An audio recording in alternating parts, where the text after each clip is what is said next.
Hi everyone. இன்னைக்கு நம்ம பார்க்க போற கிளாஸ்க்கு பேர் வந்து current affairs and static GK. So நம்ம சப்ஜெக்ட்குள்ள டைரெக்டாக போகிறதுக்கு முன்னாடி நம்ம இன்னைக்கு என்னெல்லாம் பார்க்க போகிறோம் அப்படின்னு ஒரு இன்ட்ரடக்ஷன் பார்த்துடலாம், ஓகேவா? ஸோ ஃபர்ஸ்ட் நம்ம இன்னைக்கு என்ன பார்க்க போகிறோம்னா கரண்ட் அஃபேர்ஸ்னால் என்ன, ஸ்டாட்டிக் ஜிகேனா என்ன, இது ரெண்டுத்தையும் நம்ம எதுக்காக படிக்கணும் அப்படின்றத பார்த்துட்டு ஹிஸ்ட்ரியோட ஒரு ப்ரீஃப் இன்ட்ரடக்ஷனை நீ கிளாஸில் பார்த்துடலாம். நெக்ஸ்ட் ஹாஃப் ஆஃப் த கிளாஸில் வந்துட்டு ஜூன் மந்தில் நடந்த ரீசெண்ட் கரண்ட் இவெண்ட்ஸ் எல்லாத்தையும் நம்ம பார்த்துடலாம், ஓகே? ஸோ ஃபர்ஸ்ட் நம்ம சொன்ன மாதிரி எதுக்கு நம்ம current affairs and static GK படிக்கணும் அப்படின்றத இப்போ பார்க்கலாம்.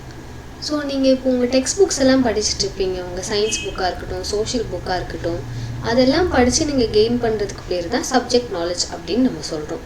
இதே மாதிரி நீங்கள் லைப்ரரியிலும் போய் சப்ஜெக்ட் புக்ஸ் எல்லாம் பார்த்து ரெஃபர் பண்ணியிருப்பீங்க, இதனால நீங்கள் கெயின் பண்ணுறதும் சப்ஜெக்ட் நாலேஜ் அப்படின்னு தான் நம்ம சொல்கிறோம். ஸோ இது போக ஜென்ரல் நாலேஜ் அப்படின்னு ஒரு காம்பனெண்ட் நீங்கள் தெரிஞ்சுக்க வேண்டியது இருக்குது. ஜென்ரல் நாலேஜ்னால் பொது அறிவு, எல்லாருக்குமே தெரிஞ்சிருக்க வேண்டிய சில காமனான விஷயங்கள். லைக் ஃபார் எக்ஸாம்பிள் ஃபர்ஸ்ட் மூணுக்கு யார் போனால், இந்தியாவோட ஃபர்ஸ்ட் பிரைம் மினிஸ்டர் யார் அப்படின்றதெல்லாம் வந்து ரொம்ப நிலையான ஒரு விஷயம், இதுக்கு மேலே அது மாறவே மாறாது. அதே மாதிரி அந்த விஷயம் எல்லாருக்குமே தெரிஞ்சிருக்கணும் அப்படின்றது தான் நம்ம சொல்கிறோம். ஸோ இதுக்கு பேர் ஜென்ரல் நாலேஜ் அப்படின்னு அர்த்தம். அதே மாதிரி கரண்ட் அஃபேர்ஸ் அப்படின்றது என்னென்னா டெய்லி மாறிக்கிட்டே இருக்கக்கூடிய ஒரு விஷயத்த வந்து நம்ம படித்து அப்டேட் பண்ணிக்கிறது தான் கரண்ட் அஃபேர்ஸ் அப்படின்னு சொல்கிறோம். ஸோ நம்மளை சுற்றி உலகத்தில் என்ன நடக்குது அப்படின்றத நம்ம தெரிஞ்சுக்கிறது தான் கரண்ட் அஃபேர்ஸ். இதெல்லாம் தெரிஞ்சுக்கிறதுக்கு மூலிமா நீங்கள் ஒரு சோஷியலி ரெஸ்பான்சிபிள் சிட்டிசனாக உங்களை நீங்கள் ஐடென்டிஃபை பண்ணிக்க முடியும். அதே மாதிரி உங்களுக்கான ஒரு ஒப்பீனியன்ஸை நீங்கள் கெயின் பண்ணலாம் ஒரு சப்ஜெக்டில். அதை நீங்கள் எக்ஸ்ப்ரெஸ் பண்ணுறதுக்கும் உங்களுக்கு யூஸ்ஃபுல்லாக இருக்கிறது இந்த 3 நாலேஜ் தான், ஓகே?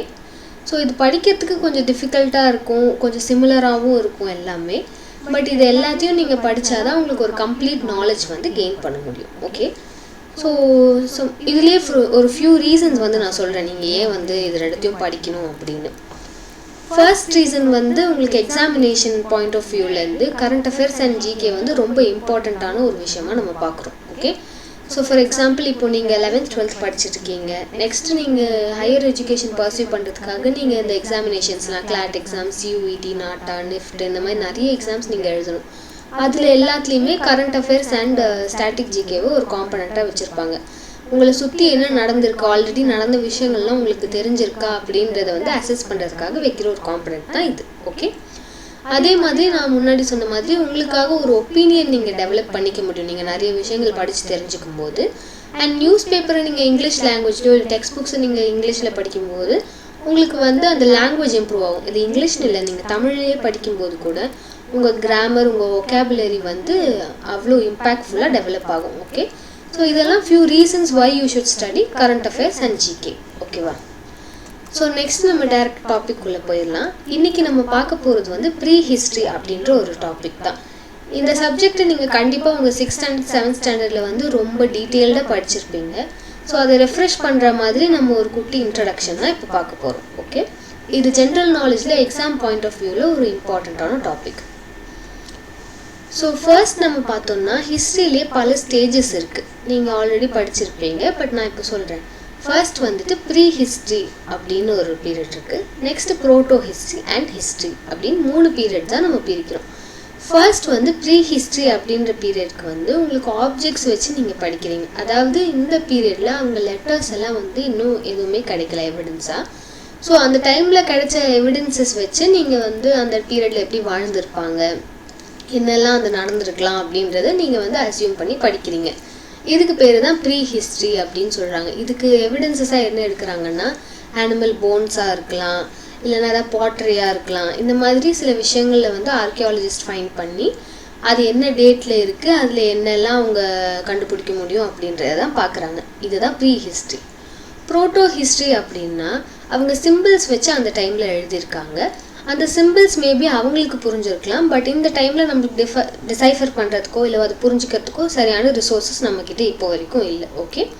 ஸோ அந்த சிம்பிள்ஸை வச்சு அவங்க கம்யூனிகேட் பண்ண டூல்ஸ், அந்த ரிசோர்ஸஸ் எல்லாம் நம்ம இப்போ பார்த்து நம்ம ஒரு அசம்ஷன் பண்ணுறோம், மேபி இது மீன் பண்ணியிருக்கலாம், இது இப்படி வாழ்ந்திருக்கலாம் அப்படின்றத வந்து நம்ம தெரிஞ்சுக்கிறோம். இதுக்கு பேர் தான் ப்ரோட்டோ ஹிஸ்ட்ரி அப்படின்னு சொல்கிறோம், ஓகே?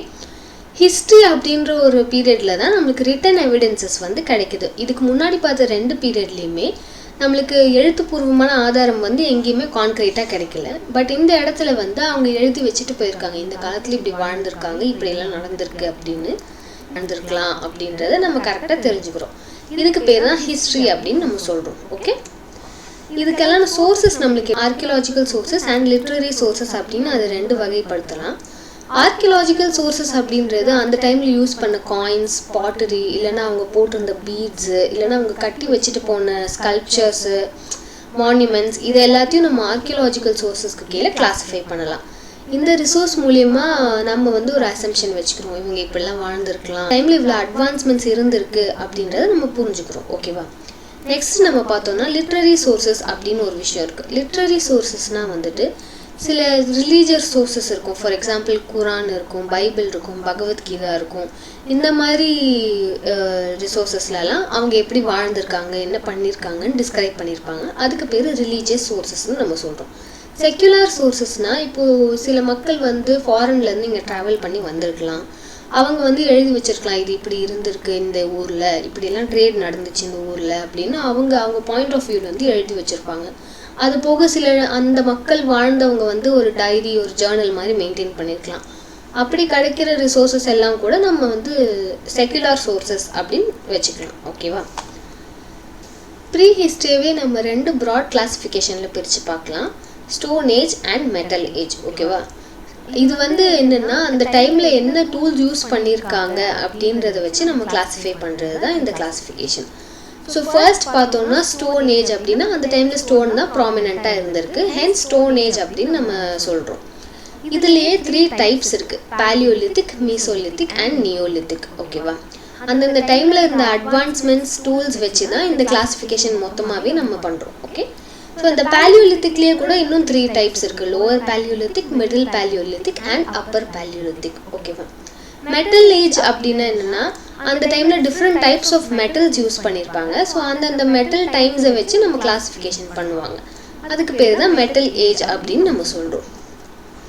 ஸோ இதெல்லாம் எப்படி நம்ம கண்டுபிடிக்கிறோம் அப்படின்னா, ஃபார் எக்ஸாம்பிள் இப்போ ஒரு லிவிங் ஆர்கானிசம் அப்படின்றது இருக்குன்னா அது நம்ம கார்பன் டேட்டிங் அப்படின்ற ஒரு மெத்தட் வச்சு கண்டுபிடிப்போம். அதாவது லிவிங் ஆர்கானிசம்ஸில் இருக்கிற கார்பன் வந்து நம்ம எஸ்டிமேட் பண்ணி அது மூலிமா இது எந்த பீரியட்லேருந்து வந்திருக்கலாம் அப்படின்றத ஒரு எஸ்டிமேட் பண்ணுறாங்க. அதுக்கு பேர் தான் கார்பன் டேட்டிங்னு சொல்கிறோம்.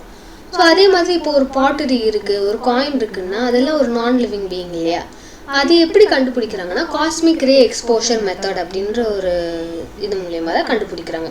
ஸோ அந்த ப்ரொசீஜர் என்ன பண்ணுதுன்னா ஒரு ஆப்ஜெக்ட் மேலே எவ்வளோ சன் ரேஸ் வந்து பட்டிருக்கு, எவ்வளோ டைமுக்கு பட்டிருக்கு அப்படின்றத அனாலிசிஸ் பண்ணி இது இந்த பீரியடுக்கு சேர்ந்ததாக இருக்கலாம் அப்படின்றத வந்து கன்க்ளூட் பண்ணுவாங்க. இதுக்கு பேர் தான் காஸ்மிக் ரே எக்ஸ்போஷர் மெத்தட். ஓகேவா, ஸோ நெக்ஸ்ட்டு நம்ம பார்த்தோம்னா அதோட டிஃப்ரெண்ட் ஸ்டேஜஸ் எல்லாம் நம்ம பார்க்கலாம், பேலியோலித்திக், மீசோலித்திக், நியோலித்திக். ஓகேவா, ஸோ பேலியோலித்திக் ஏஜில் வந்து என்ன பண்ணியிருக்காங்கன்னா பெரிய பெரிய ஸ்டோன் டூல்ஸை வந்து ஹண்டிங்காக யூஸ் பண்ணியிருக்காங்க. அதுக்கு பேர் ஹேண்ட் ஆக்ஸ் அப்படின்னு சொல்கிறாங்க, கை கோடாரி. இந்த கை கோடாரி எதுக்கு யூஸ் பண்ணியிருக்காங்க, அவங்களுக்கு தேவைக்காக அவங்க வந்து ஹண்டிங் பண்ணுறாங்க அந்த டைமில். ஸோ அதுக்காக அவங்க யூஸ் பண்ணுற வெப்பன்ஸ் தான் வந்து ஹேண்ட் ஆக்ஸ் அப்படின்னு சொல்கிறாங்க. இதே மாதிரி மீசோலித்திக் பீரியடில் என்ன ஆயிருக்குன்னா அந்த டூல்ஸ்லேயே வந்து கொஞ்சம் அட்வான்ஸ்மெண்ட் பண்ணி மைக்ரோலித்திக் ஸ்டோன் டூல்ஸ் அப்படின்னு யூஸ் பண்ணியிருக்காங்க. ஓகேவா, இதை வச்சு அவங்க என்ன பண்ணியிருக்காங்கன்னா ஹண்டிங் அண்ட் கேதரிங் பண்ணியிருக்காங்க. இது போக எக்ஸ்ட்ராவாக ஒரு ப்ராக்டிஸ் வந்து இவங்க ஸ்டார்ட் பண்ணியிருக்காங்க, அதாவது இறந்து போனவங்கள புதைக்கிறது, பரியல் ப்ராக்டிஸ் அப்படின்றது ஸ்டார்ட் பண்ணியிருக்காங்க. ஓகே, நெக்ஸ்ட் வர பீரியட்க்கு பேர் வந்து நியோலித்திக் இல்லைனா நியூ ஸ்டோன் ஏஜ் அப்படின்னு நம்ம சொல்லலாம். ஓகேவா, இந்த பீரியடில் வந்து அவங்க அக்ரிகல்ச்சர் வந்து ஸ்டார்ட் பண்ணியிருக்காங்க. எதுக்காக, இப்போ நம்மளுக்கு ஒரு பயிர் வந்து நம்ம போட்டோம்னா அது மேலும் மேலும் வளர்ந்து நம்மளுக்கு புதுசாக வந்து சாப்பாடு தரும், நிறைய சாப்பாடு தரும் அப்படின்றத அவங்க புரிஞ்சுக்கிட்டு அக்ரிகல்ச்சரை ஒரு ப்ராக்டிஸாக ஸ்டார்ட் பண்ணுறாங்க. இதுக்கு ஹெல்ப் பண்ணுற விதமாக சில அனிமல்ஸை வந்து அவங்க டொமஸ்டிகேட் பண்ண ஸ்டார்ட் பண்ணுறாங்க. ஓகேவா, இதில் இன்னொரு ஸ்பெஷல் ஃபீச்சர் என்னென்னா ஆல்ரெடி இருந்த ஸ்டோன் டூல்ஸை வந்து இவங்க பாலிஷ் பண்ணி ஃபைன் பண்ணி அவங்க யூஸ் பண்ண ஸ்டார்ட் பண்ணுறாங்க. ஓகே, அதுக்கான ரிசோர்ஸஸ் அப்போ அந்த டைமில் இருந்திருக்கணும்னு நம்ம தெரிஞ்சுக்கலாம். ஓகேவா, நெக்ஸ்ட் மெட்டல் ஏஜ் அப்படின்னு பார்த்தோம்னா நான் முன்னாடியே சொன்ன மாதிரி அந்த டைமில் என்ன மெட்டல்ஸ் யூஸ் பண்ணியிருக்காங்களோ அதை வச்சு நம்ம கிளாஸிஃபை பண்ணுறோம். ஃபர்ஸ்ட் வந்துட்டு காப்பர் வந்து யூஸ் பண்ணியிருக்காங்க. செகண்ட் ஏஜில் வந்து பிரான்ஸ் ஏஜ் அப்படின்னு நம்ம சொல்கிறோம். பிரான்ஸ் ஏஜ்னால் அப்போ இந்த டைமில் ஒரு மெட்டலை அதோட பியூரஸ்ட் ஃபார்மில் யூஸ் பண்ணாமல் 2 மெட்டல்ஸை இன்ஃப்யூஸ் பண்ணி யூஸ் பண்ண ஆரம்பிச்சிருக்காங்க. ஸோ இதை தான் நம்ம பிரான்ஸ் ஏஜில் வந்து நம்ம பார்க்குறோம். அதே மாதிரி அயர்ன் ஏஜில் நம்ம பார்த்தோம்னா அயனை வந்து ப்ராமினெண்ட்டாக யூஸ் பண்ணி அவங்க டிஃப்ரெண்ட் ஆப்ஜெக்ட்ஸை க்ரியேட் பண்ணி அவங்க யூட்டிலைஸ் பண்ணியிருக்காங்க. ஓகே, நெக்ஸ்ட் சிவிலைசேஷன் அப்படின்றது நம்ம நெக்ஸ்ட் கிளாஸில் பார்க்க போகிறோம். அதுக்கான ஒரு இன்ட்ரடக்ஷன் தான் இது. ஸோ அந்த டைமில் இருந்த மக்கள் வந்து ஒரு பாயிண்ட் ஆஃப் டைமில் இப்படி தான் நம்ம ஸ்ட்ரக்சர்டாக வாழணும், இந்த இடத்துல வீடு இருக்கணும், இந்த இடத்துல மார்க்கெட் பிளேஸ் இருக்கணும், இந்த இடத்துல ட்ரேட் நடக்கும் அப்படின்றத வந்து அவங்க டெக்னிக்கலாக பிளான் பண்ணி அவங்க வாழ்ந்திருக்காங்க. அப்படிப்பட்ட ஒரு சொசைட்டியை தான் வந்து நம்ம சிவிலைசேஷன் அப்படின்னு சொல்கிறோம். ஸோ இந்த சொசைட்டி வந்து மோஸ்ட்லி ஒரு ரிவரை பேஸ் பண்ணி மட்டுமே இருந்திருக்கு. எதுக்காக அப்படின்னா அந்த டைமில் ரிவர்ஸ் ஒட்டி நம்ம வாழ்ந்தோம்னா நம்மளால் நிறைய ஃப்ளரிஷ் ஆக முடியும், நிறைய க்ராப்ஸ்க்காக இல்லைனா ரிசோர்ஸஸ்லாம் தண்ணி குடிக்கிறதுக்கு எல்லா பர்பஸ்க்குமே நம்மளுக்கு தண்ணி முக்கியம் அப்படின்றத தெரிஞ்சுக்கிட்டு அவங்க வந்து ரிவர் சைட்லேயே அவங்க சிவிலைசேஷனை ஸ்டார்ட் பண்ணியிருக்காங்க. ஓகே, ஸோ இதனால தான் சிவிலைசேஷன் எதுக்கு முக்கியம், அதில் என்ன டிஃப்ரெண்ட் டைப்ஸ் ஆஃப் சிவிலைசேஷன் இருந்திருக்கு அப்படின்றது ஒரு தனி கிளாஸில் நம்ம நெக்ஸ்ட் வீக் பார்க்க போகிறோம்.